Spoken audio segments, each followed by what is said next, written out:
Oval test లో team India thrilling victory సాధించింది. చివరి టెస్ట్ లో ఇంగ్లాండ్ సునాయాసంగా గెలుస్తుందని అందరూ భావించారు.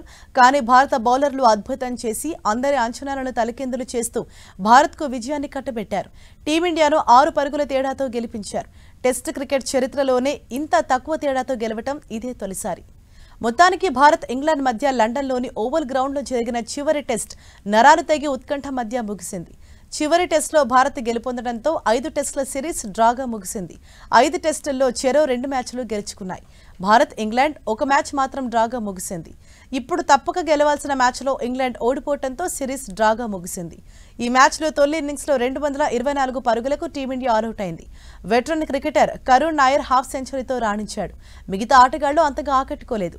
ఇక ఇంగ్లాండ్ తమ తొలి ఇన్నింగ్స్ను అగ్రెసివ్గా స్టార్ట్ చేసినా ఆ తర్వాత భారత బౌలర్లు పుంజుకొని ఇంగ్లాండ్ను సైతం 247 పరుగులకే ఆల్అౌట్ చేశారు.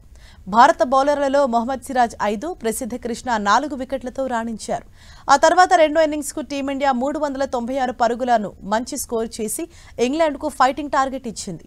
రెండో ఇన్నింగ్స్లో భారత opener Yashasvi Jaiswal century, Akash Deep 66, Ravindra Jadeja, Washington Sundar half సెంచరీలతో అదరగొట్టారు.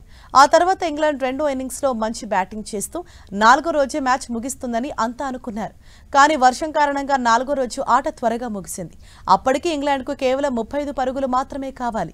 చేతిలో కావాల్సినన్ని వికెట్లు ఉన్నాయి. అయినా కూడా భారత బౌలర్లు అద్భుతంగా పోరాడారు.